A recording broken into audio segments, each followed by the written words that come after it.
विद्यार्थियों, आज का अपना विषय है शब्द रूपाणी, अर्थात आपकी जो पाठ्य पुस्तक रुचिरा प्रथमो भाग है उसका जो व्याकरण का विषय है शब्द रूपाणी, ठीक है, उसको हम आज पढ़ने वाले हैं। आपको विदित ही है कि आपके व्याकरण के विषय के अंतर्गत जो 3 बिंदु दे रखे हैं, पहला बिंदु कारक विभक्ति परिचय, उसको हमने पढ़ लिया है। शब्द रूपाणी आज हम शुरू करने वाले हैं और साथ ही धातु रूपाणी, जो कि हम इस विषय को, इस टॉपिक को, शब्द रूपाणी को खत्म होने के उपरांत पढ़ेंगे। ठीक है विद्यार्थियों, अब आपके मन में विद्यार्थियों सवाल आ रहा होगा कि शब्द रूप क्या होते हैं। विद्यार्थियों, सीधी सी बात है, जब हम कोई भी वाक्य पढ़ते हैं उसमें बहुत सारे पद होते हैं, ठीक है ना, कर्ता ले लो, कर्म ले लो, ठीक है ना, या और कोई कारक वाला पद ले लो, तो वहां पर जो वो पद होते हैं वो रूप में विभक्त होते हैं। अर्थात कोई भी शब्द होता है उसमें मूल शब्द होता है और मूल शब्द के साथ साथ उसके रूप चलते हैं जो कि वचन और विभक्तियों में चलते हैं। अर्थात 3 वचन अपने पास में होते हैं, एक वचनम, द्विवचनम, बहुवचनम, और विभक्तियां आपके पास में 7 होती हैं, प्रथमा, द्वितीया, तृतीया, चतुर्थी, पंचमी, षष्ठी और सप्तमी।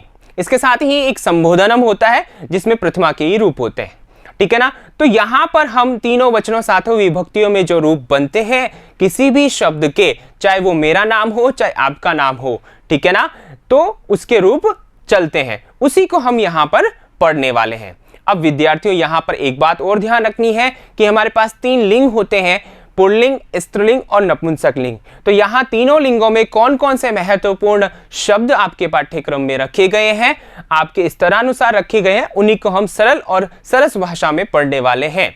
विद्यार्थियों, आपको यह भी ध्यान रखना है कि आपको किस प्रकार याद करें, यह भी आपको यहाँ बताया जाएगा, साथ ही किस प्रकार आपके परीक्षा में प्रश्न पूछे जा सकते हैं यह भी आपको बताया जाएगा। तो विद्यार्थियों, कॉपी और पेन साथ लेकर के आप बैठ जाइए और मेरे साथ चलिए इस टॉपिक को, अकारांत पुल्लिंग शब्द, जो पहला टॉपिक है अपना शब्द रूपाणी, इसके अंतर्गत इसको पढ़ते हैं। ठीक है, तो आइए शुरुआत करते हैं।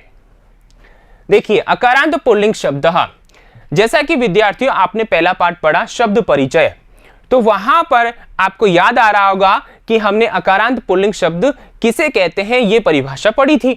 ठीक है, याद आ रहा है ना? तो आइए एक बार फिर से उसी को रिपीट कर लेते हैं। येषां शब्दानाम अन्ते अकारः भवति ते शब्दाः अकारांत शब्दाः कथ्यन्ते, यथा राम, बालक, देव, नृप इत्यादयः। एते पुल्लिंगे प्रयुज्यन्ते।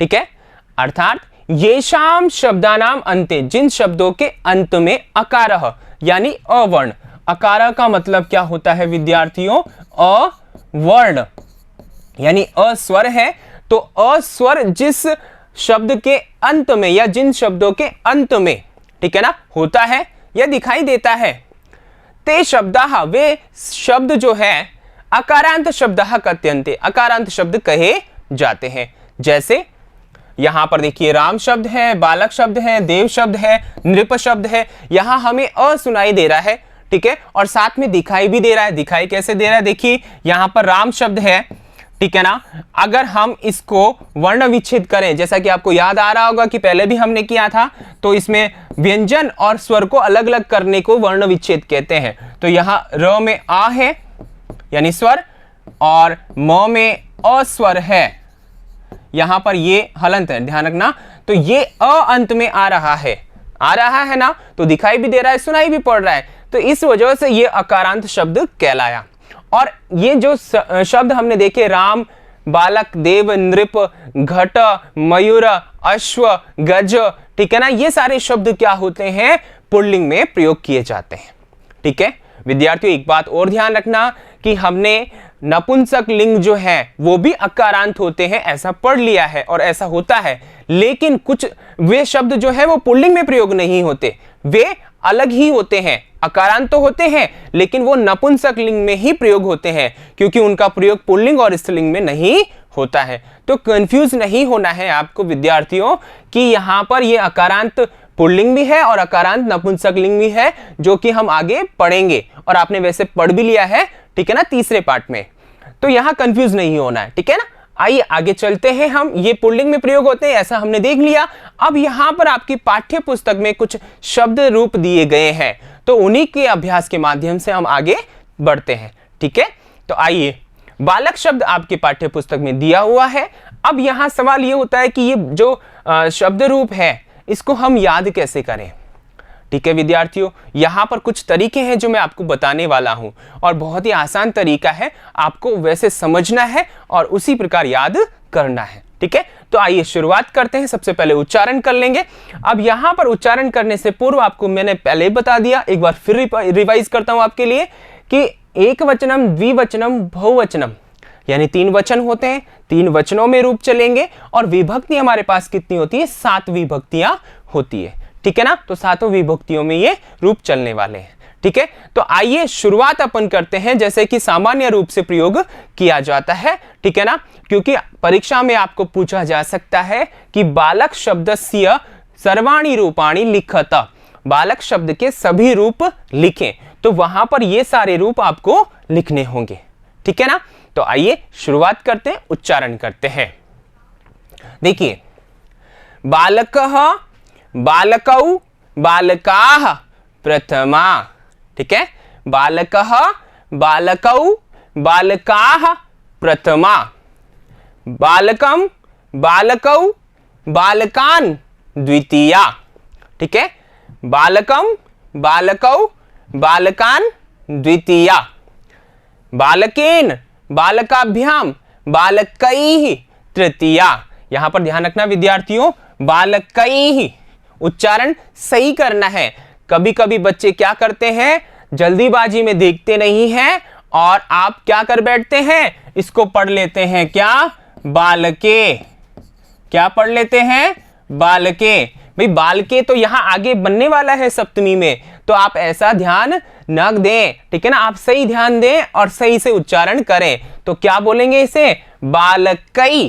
ठीक है ना, बार बार उच्चारण करेंगे तो आपको सहर्ष याद हो जाएगा, मुंह पे आ जाएगा। ठीक है, आगे देखिए, चतुर्थी में बालकाय, बालकाभ्याम, बालकेभ्यः चतुर्थी, बालकाय, बालकाभ्याम, बालकेभ्यः चतुर्थी, बालकात, बालकाभ्याम, बालकेभ्यः। ठीक है, बालकात, बालकाभ्याम, बालकेभ्यः पंचमी। ठीक है, बालकस्य, बालकयोः। ठीक है ना, क्या बोलेंगे, बालकयोः, बालकस्य, बालकयोः, बालकानां षष्ठी। ठीक है, बालके, बालकयोः, बालकेषु। ठीक है, बालके, बालकयोः, बालकेषु सप्तमी। ठीक है, यहां पर देखिए बालके यहां आ रहा है, आप यहां ना लिखें, यह अलग है, एक ही मात्रा है और विसर्ग है, और यहां पर एक ही मात्रा है।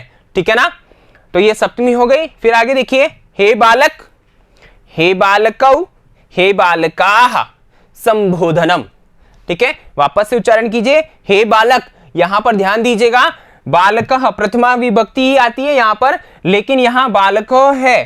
ठीक है ना, विसर्ग है यहां पर, ध्यान रखना विद्यार्थियों, और यहां विसर्ग नहीं आता। संबोधन के प्रथमा, संबोधन का जो एक वचन होता है, ठीक है ना, संबोधन का जो एक वचन होता है वहां पर विसर्ग नहीं आता है अकारांत पुल्लिंग शब्दों में।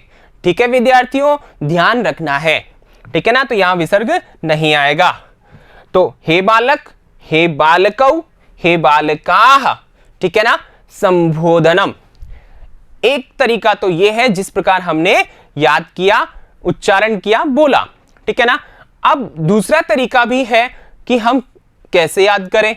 विद्यार्थियों, एक बात आपको ध्यान रखनी है, जब हम खेलते हैं किसी के भी साथ में, तो खेल में हमें आनंद आता है।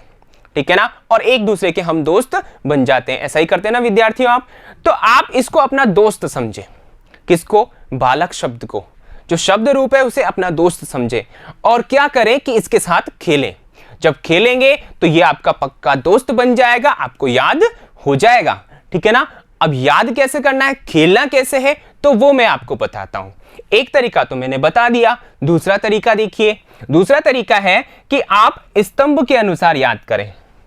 अभी तक तो आपने विभक्ति के हिसाब से उच्चारण किया था, याद किया था। अब दूसरा तरीका यह है कि आप एक वचन को लेकर के याद करें। ऐसा क्यों? ऐसा इसलिए विद्यार्थियों, क्योंकि आपको ऐसा भी पूछा जा सकता है कि तृतीया विभक्ति का एक वचन लिखो, ठीक है ना। तो आप प्रथमा में तो ऐसे याद कर रहे हैं, अब एक वचन का अगर आपको याद होगा इस तरीके से तो तृतीया एक वचन बालकेन आप तुरंत लिख देंगे, बता देंगे, ठीक है ना। तो दूसरा तरीका क्या हुआ? स्तंभ के रूप से एक वचन को याद करो, फिर द्विवचन को याद करो, ठीक है ना, फिर बहुवचन को याद करो। समझ में आ रहा है? तो उच्चारण कर लेते हैं कैसे। देखिए, एक वचन को बालकः, बालकम, बालकेन, बालकाय, बालकात, बालकस्य, ठीक है, बालके, हे बालक। समझ में आ गया? तो एक बार तो ऊपर से नीचे आ जाओ, एक बार नीचे से ऊपर चढ़ जाओ, ठीक है ना, खेल हुआ ना। तो देखिए, हे बालक, बालके, बालकस्य, बालकात, बालकाय, बालकेन, बालकम, ठीक है, और बालकः, ठीक है। समझ में आ गया? तो यहां पर इस प्रकार क्या करना है, स्तंभ के आधार पर भी याद कर सकते हैं। तो वैसे द्विवचन में बालकौ, बालकौ, बालकाभ्याम, बालकाभ्याम, बालकाभ्याम, बालकयोः, बालकयोः, हे बालकौ, ठीक है। वापस ऊपर जाओ, हे बालकौ, बालकयोः, बालकयोः, बालकाभ्याम, बालकाभ्याम, बालकाभ्याम, ठीक है, बालकौ, बालकौ, ठीक है। अब बहुवचन में बात करेंगे। तो बहुवचन में देखिए, बालकाः, बालकान, बालकैः, बालकेभ्यः, बालकेभ्यः, बालकानां, बालकेषु, हे बालकाः, ठीक है। वापस ऊपर जाओ, हे बालकाः, बालकेषु, बालकानां, बालकेभ्यः, बालकेभ्यः, बालकैः, ठीक है, बालकान, बालकाः, ठीक है ना, क्या हो जाएगा, बालकाः। समझ में आ गया? तो इस प्रकार स्तंभ के आधार पर भी याद कर सकते हैं। तो आपको अच्छा लगा ना कि आप किस प्रकार खेल सकते हैं। अब यहां पर जो मैंने पहला तरीका बताया था कि विभक्ति के अनुसार बालकः इस प्रकार याद करें, तो आप उल्टा भी कर सकते हैं। उल्टा कैसे? आप यहां संबोधन से भी याद कर सकते हैं, ठीक है ना। तो इस प्रकार आप इसके साथ खेलेंगे तो ये आपको जल्दी दोस्त मान लेगा, मतलब आपको याद हो जाएगा, ठीक है ना विद्यार्थियों। आइए अब यहां पर देखते हैं विशेष बात क्या है। विशेष बात देखिए, एवमेव यानी इसी प्रकार से जिस प्रकार हमने बालक शब्द देखे, लिखे, बोले, ठीक है ना। राम, देव, नृप, गज, अश्व, सूर्य, ठीक है ना। ये मैंने कुछ उदाहरण दिए हैं यहां पर विद्यार्थियों आपके लिए। ऐसे ही उदाहरण और हैं। अकारांत सारे शब्द, जैसे कि किसी व्यक्ति का नाम, जैसे मेरा नाम दिनेश है, आपका नाम सुरेश है, महेश है, रमेश है, ठीक है ना, सूर्य है, इत्यादि जो सारे नाम हैं वो सारे के सारे अकारांत, जिस शब्द के अंत में अ आ रहा है। अमूमन विद्यार्थियों के नाम अ अंत वाले होते हैं, तो ऐसे सारे शब्द इस बालक के समान चलने वाले हैं। इनके रूप कैसे चलेंगे? बालक शब्द के समान। तो यहां पर क्या कहा है कि राम, देव, नृप, गज, अश्व, सूर्य इत्यादि नाम अकारांत पुल्लिंग शब्दानाम रूपाणि भवन्ति, ठीक है, इसी प्रकार होंगे। आ गई बात समझ में? तो बालक शब्द आपको समझ में आ गया। आइए अब एक उदाहरण और लेकर के देखते हैं, क्या ऐसे ही रूप बनने वाले हैं? तो आइए देखते हैं आगे।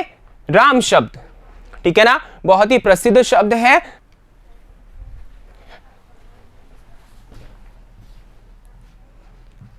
विद्यार्थियों देखिए, राम शब्द आपकी पाठ्य पुस्तक में जो बालक शब्द दे रखा है उसके अतिरिक्त उसी के समान और कौन कौन से रूप चल सकते हैं, जैसा कि आपने विशेष में पढ़ा, तो हमने उदाहरण के रूप में आपके सामने रखा है राम शब्द।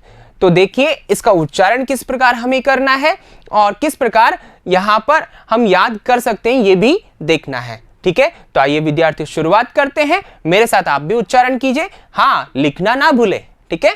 तो आइए उच्चारण करते हैं। आप दृष्टि सामने रखिएगा, ठीक है ना।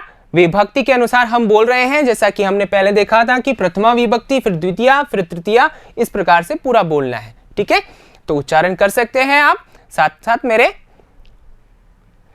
रामः, रामौ, रामाः प्रथमा, रामः, रामौ, रामाः प्रथमा, रामं, रामौ, रामान् द्वितीया, रामं, रामौ, रामान् द्वितीया, रामेण, रामाभ्याम, रामैः तृतीया, रामेण, रामाभ्याम, रामैः तृतीया।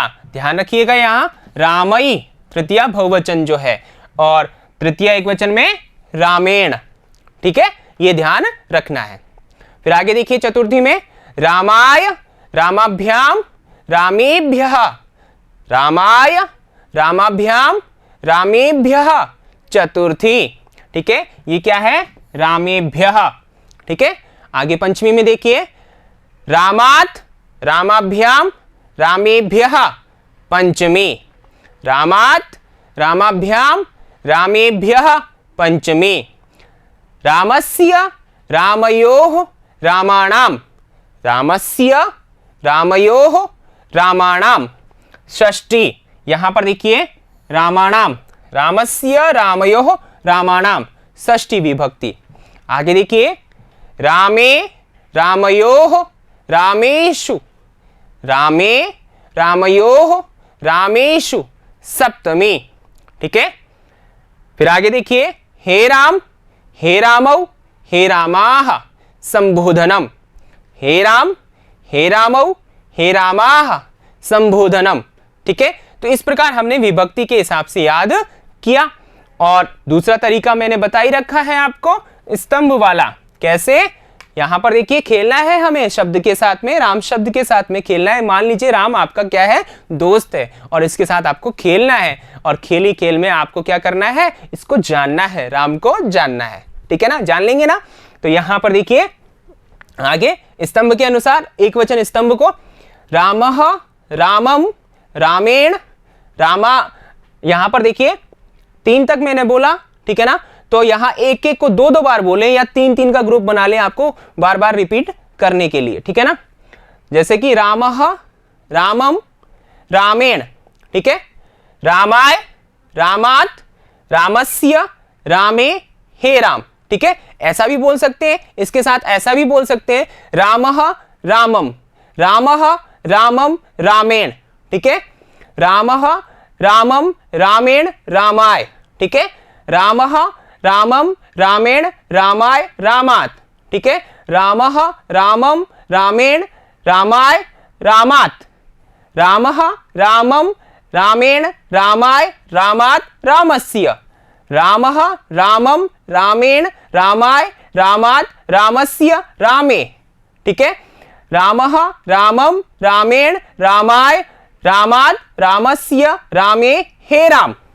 इस प्रकार भी आप याद कर सकते हैं। तो इस प्रकार आप खेलेंगे प्रत्येक स्तंभ के साथ में तो आपको ये याद हो जाएगा, आपको ये जानने लगेगा। ठीक है, इसके अलावा यहां पर देखिए एक एक स्तंभ को लेकर के हमने देखा, हमने विभक्ति को लेकर के देखा और हमने आपको एक तरीका और बताया कि इस प्रकार आप बार बार रिवाइज करके भी याद कर सकते हैं। एक बोल लिया, दूसरे को बोलो, फिर दोनों को एक साथ बोलकर तीसरा बोलो। ठीक है ना, इस प्रकार से भी। अब इसके अलावा भी विद्यार्थियों हम एक और तरीका है जो कि हम यहां अपना सकते हैं। वो कौन सा विद्यार्थियों? वो है यहां पर गायन विधि, गीत विधि के माध्यम से, यानी कि राम शब्द को हम गा करके भी याद कर सकते हैं। ठीक है, तो आइए एक बार आपको मैं बताता हूं कि इसको किस प्रकार राम शब्द को गा करके याद किया जा सकता है। ठीक है, चूंकि विद्यार्थियों आप में भी कई प्रकार की प्रतिभाएं होती हैं, आप भी अपनी प्रतिभा के साथ इसको क्या कर सकते हैं? याद कर सकते हैं। राम राम रामा,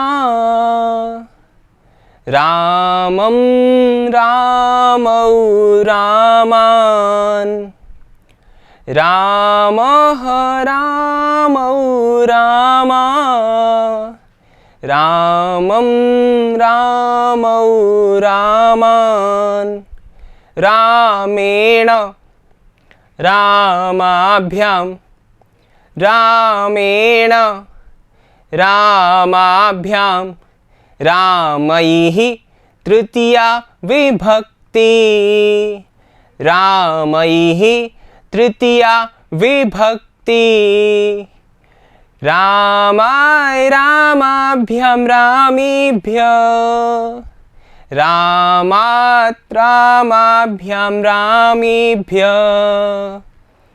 रामाय, रामाभ्याम, रामेभ्यः, रामात् रामाभ्यां रामेभ्य रामस्य रामयो रामस्य रामयो रामाणां षष्ठी विभक्ति रामाणां षष्ठी विभक्ति रामे रामयो रामेषु रामे रामयो रामेषु हे राम हे रामौ हे रामः हे रामौ हे रामः संबोधनम्